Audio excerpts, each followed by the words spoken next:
had the privilege of being able to work with these students over the last 3 days and spend time with them as they went to their corporate tours, as well as just seeing them in the moment as they prepare for this moment.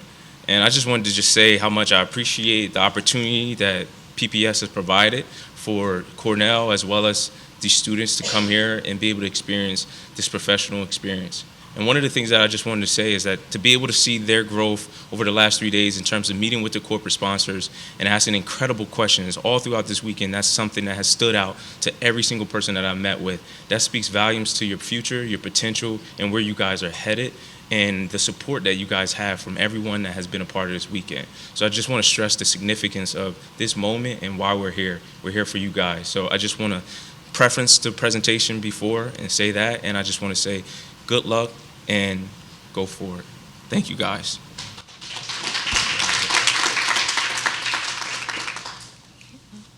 Good afternoon, everyone. So I have a question for you all. When I say the word home, I want you to think about what that's like. Now, I'm sure there's a lot of images that come up in your head, and to me, home is something that's safe. It's where I'm most comfortable being myself and where I feel most supported. When looking at this project, we understood that we weren't just tasked with developing a random piece of land in the middle of nowhere. This is land within someone's community, their home, and it has a culture and a history, and we seek to preserve and embrace that. So it is my pleasure to present to you the Back Home Development. My name's Jacoya Hunter. I'm Yantel James. I am Jeremiah Pouncey. And I'm Joshua Taylor. Throughout today's presentation, we're going to go through some key considerations we kept in mind when coming up with our development. What our development is, our market data, project specifics, our marketing strategy and financial strategy, and lastly, our conclusion. Coming up with a solution for the Humber Bay Shore's complex issue was not easy. So I had to keep some key considerations in mind, some of which being the current congestion and traffic within the area and finding a way not to add to it and also mitigate it. We also wanted to keep in mind the oversaturation of the housing market and that we did not want to add more housing within the area, right? And we also wanted to make sure that we created a community that emphasized diversity, equity, and inclusion. We wanted you all to feel like you were back at home. So while managing the community wants and needs, we also had to manage the needs and regulations of the city. So we had to figure out how to balance the employee light zoning restriction while making sure that we balance our community development, profit, and the wants and needs of our investors. Like I said, we really want to keep in mind what our stakeholders wanted. They want us to create a full community that had retail spaces, residential spaces, office spaces, and outdoor spaces for people to enjoy. But we wanted to make sure that these outdoor spaces could be usable regardless of the season. So in the wintertime, having an ice skating rink, and then turning that into a roller skating rink in the warmer months. And we also wanted to pay homage to the history of the city. They were known for their iconic water tower. So taking a ride on our Ferris wheel will get you the best view in the city. The downtown Toronto area is a multi-billion-dollar industry. So we have a lot of competitors, right? Some of which include One Bloor East, 10 York Development, and Union Park Project, which happens to be the closest to ours because it is also a multi-use development that has outdoor spaces. But we plan on creating our competitive advantage by making sure that we pay homage to the city around us and that we're creating a community. And because there's such a large influx of developers within this area, we had to make sure that we can get our supplies. We had to make sure that we're staying within our development timelines and within our budget. So some of our suppliers would include companies like Home Depot, Lowe's, Gypsum Technologies, and Labor Ready. And the materials and supplies we will need for our development will be dependent upon market trends, some of which include live, work, play communities and the push for smaller and more collaborative office spaces. So within these live, work, play communities, essentially they have residential spaces, commercial spaces, and entertainment in one central location, which minimize commutes and increase sustainability. So it perfectly aligns with the wants and needs of this community to minimize the traffic congestion that is currently there while emphasizing sustainability and creating a sense of community, which also can be done through those smaller and more collaborative office spaces. So we wanted to make sure that we didn't put too much office space within the market and oversaturate it, but give something that would serve a need for the community. And right now is the perfect time for this development. Within the next 5 to 10 years, this population of downtown Toronto is set to increase exponentially. So we're going to need a lot more retail spaces, a lot more restaurants, and a lot more office spaces to serve the residents of this area. So just as much as housing drives jobs, jobs also drive housing, which will all in turn drive shopping. So we want to make sure that everything the community needs is within walking distance, right? Also to minimize that traffic. And lastly, based off of market trends, the rents will continue to increase year over year, which will be a great thing for the development to benefit from as well. Now, based off of the market data research and analysis, we have diversified the overall spacing of the project in order to minimize the risk. We have allocated 2.5 acres towards building space as well as 1 acre towards both public and private recreational space as well. In terms of the square footage of the building breakdown, we have allocated 40% towards office space, 30% towards retail space, as well as an additional 30% towards restaurant space as well. Now, we as consumers tend to resonate more and take suggestions from people that are more familiar with us. Imagine taking a suggestion from a stranger on a new food that you should try or a new culture that you should experience. Now, hold on to that thought, and now I want you to think of taking that suggestion from a family member, from a friend. You may be more receptive from a friend or a family member because they are more relatable to you. You feel at community with them. So by incorporating a system of representative entrepreneurship within our tenants and our product and service offerings, we aim to develop a more sense of a community within our real estate development. Now, in terms of retail spaces, we will have a unique mix of both multinational and national tenants that offer various products as well as service offerings. In terms of commercial space, we will be catering towards larger businesses with traditional and more private cubicles, as well as smaller businesses for the more smaller collaborative spaces, as well as business incubator spaces. Now, to draw in the visiting community, we will be offering public recreational spaces such as various sporting fields and basketball courts, while also offering private spaces, recreational spaces, such as a multi-recreational facility and a gym as well, to meet the needs of our core community in Humber Bay Shores. Now, when developing in a new community, you also need to ensure the safety of your key stakeholders, of the community there.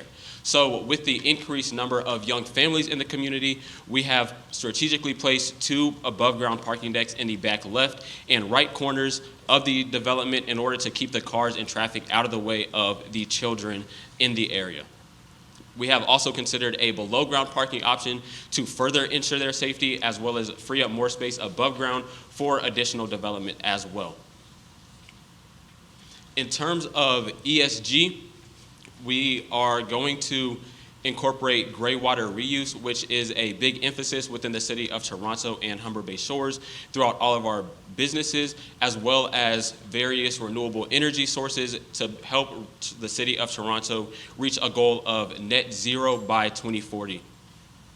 In terms of social, we will be having a community garden as well as green roofs, which will serve as more insulation in order to minimize the cost of air conditioning and various energy uses in maintaining the buildings, as well as tackle the problem of food insecurity within the Humber Bay Shores area, as Humber Bay Shores is in a food desert.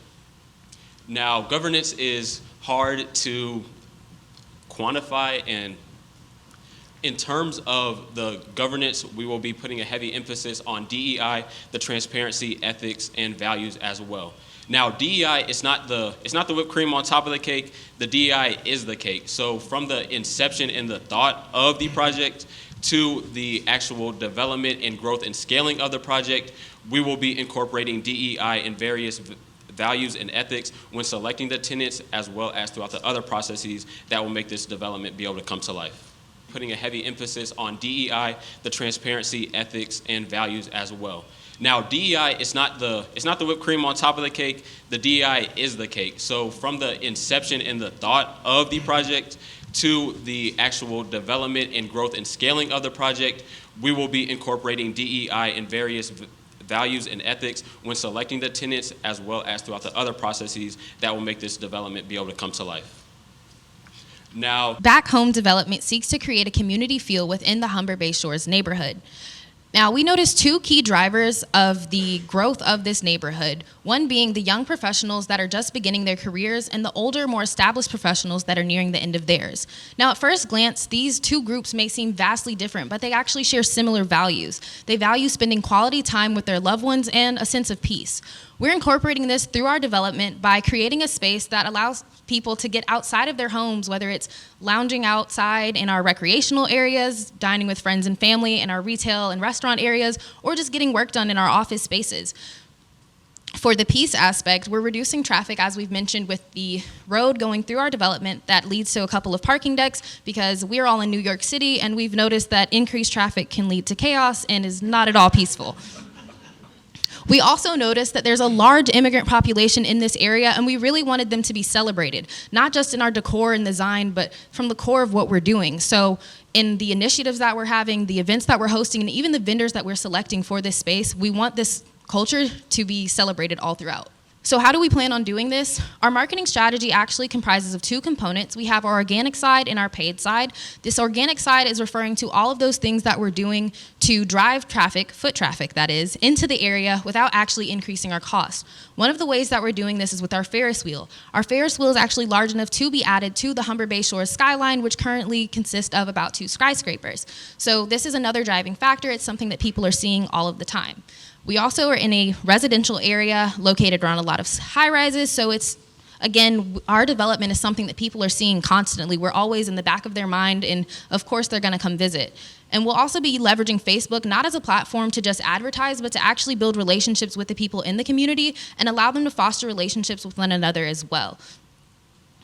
For our paid advertising, we're focusing only on the residents of the Humber Bay Shores neighborhood. And the reason we're doing this is because we've identified these residents as what we call anchor tenants. Because they live in such close proximity to our development, they're more likely to frequent it more often and spend more money there. So instead of spending our efforts on tourists who are only going to visit a couple of times a year, we're focusing on the neighborhood. We're using magazine ads as we found the top 3 magazines that people within the Humber Bay Shores neighborhood read. We're using the magazines because it's a format that's accessible, they're already using it in their day-to-day lives, and it's a format that's recognizable for them. We're also going to send out flyers to the leasing offices of the local apartments and other complexes around us because we want to encourage people to visit our development even while it's still under construction, as Josh will explain within our multiple phases. And our website will host a site for our vendors to actually be able to see our available listings. We'll also be utilizing other online listing sites as well because we want to make it as easy as possible for our vendors to get in contact with us and establish their business, but this also helps us reduce those vacancy rates over time. All right, and now we will be transitioning into our financing strategy. So we are calling for a bid price of about $60 million. And in our financing strategy, we're going to be explaining what that cost is consisted of, how we are financing that cost, and how is this cost profitable to our investors. So a big aspect of our bid price is, of course, consisted of the land and construction development costs that are used for the project, bringing us to about $52 million that we have estimated.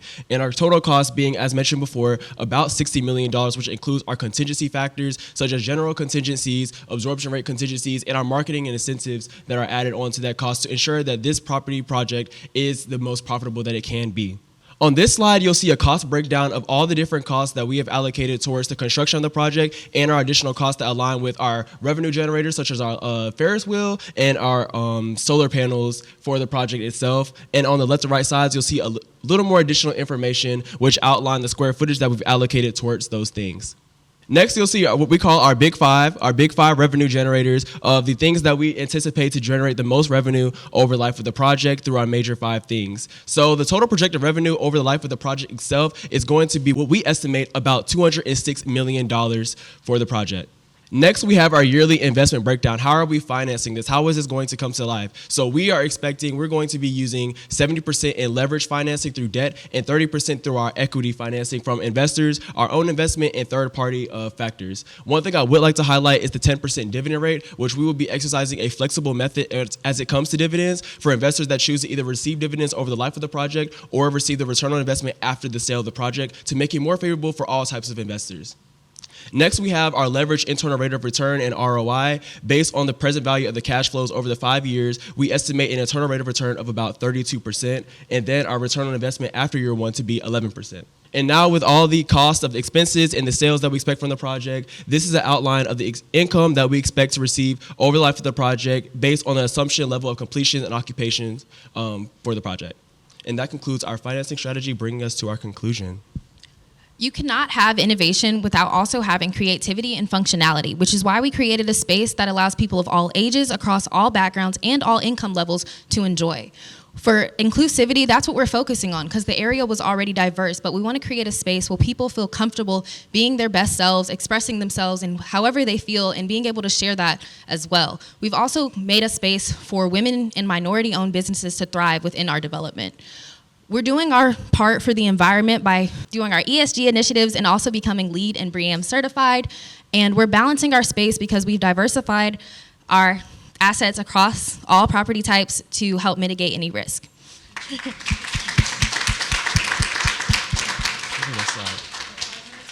And here's a QR code for our appendix if you want to see how we got some calculations and assumptions. Hi, Rocco Giannetti from Gensler. I'm an architect, so I'm going to ask questions in that area and not, maybe I can set up the finance team. Anyway, I wanted to say to Team 1, we ran out of time, and I didn't get to comment. It wasn't a lack of interest. So, yeah, I really appreciated your analysis of understanding that the local area is saturated with residential, right? And so you didn't include that in your development. I was curious if you understood what the office market vacancy was like in the area to maybe inform how much office is in your mix. Really liked your considerations of traffic and the site history and how that informed what you are planning, the recreational space, the idea of bringing local community people into your development and also inviting them to see it as it comes along. I will get to a question. And then the last thing I wanted to compliment on is that your visual presentation already begin to set cues of what this may look and feel like, and I thought you did that really well. In terms of just one point, the traffic and trying to create a development that might promote more alternative transportation. The other team talked about the local train station. Maybe you could consider, or even on the fly, think about other ways that you might promote pedestrian traffic, bicycle traffic, and other ways of knitting together the new development with what's around it. Mm-hmm. So we definitely did find a way to emphasize other types of transportation. We definitely did not want to lean on the train because it was no telling if they actually were going to bring a stop nearby. So we wanted to focus more on bicycle traffic and making sure that we had bicycle stations nearby from parking or across the street to bring them onto our development, of course, pedestrian traffic. I was going to say, as for the office vacancies, we actually have a flexible office space, so some of those floors would be able to be rented out to larger corporations, while other spaces are meant for more independent contractors or entrepreneurs. So my first boss, who was an architect, told me to focus on my presentation skills, and I gotta say, you guys did a fantastic job in how you communicated your vision. And it was funny, the two women went first, and I thought, man, these two young brothers, they got a tough act to follow. It's like, man, they got a tough act. I gave a presentation the other day, and afterwards, a colleague said, man, like your business partner, that's like the best presentation I've ever seen. And I said to him, I was like, I know, I have to speak behind that dude like 3 times a week. But like, it's good. I'd say that like half jokingly, but like being able to work with your team, being able to work succinctly, right? Some days you're on your A game, sometimes you're in your A game, but collectively being able to step up and execute your vision, whatever that vision is. I agree, office is a very hard market right now, but being able to communicate your vision, I think is a skill that'll serve you for the rest of your career. So continue to work on that. That stood out to me from the beginning about the project. And I said this comment earlier, make sure your equity needed and the return for it is very clear up front. That's a general comment for me. Mm-hmm. I'll echo that. Those comments in terms of your presentation on both cases thus far. I've got people that are actually looking for money that don't give presentations that thoroughly. And I'm just like, what is going on here? the one thing that I take away from this is that, like, I just like think that they could execute on this. It was very sort of thorough, and you got confidence that, like, okay, we've done our homework. The one thing is that what you're building to what you're building. I don't like, what is it? Like, what does that look like? Because at the end of the day, we're real estate and we're doing built environment. So, you know, even if it's something that looks similar to, just give us something that, like, can see, like, we sell via pictures and plans and stuff like that. But I thought it was, you know, the numbers, you always, you know, we're looking at, I mean, cap rates, interest rates, things like that. Just, you know, but it was a solid presentation. But thank you. Thank you. Thank you. Thank you. Yeah. Couldn't agree more. Presentation skills are A1. One thing I think that you all might find interesting is when you're talking about ESG, managers are increasingly looking at, under the S of ESG, what is the diversity of your suppliers? So when you're talking about, and I think you presented really well what the supply chain looks like and your considerations there, but that's an area increasingly where they're looking to make an impact.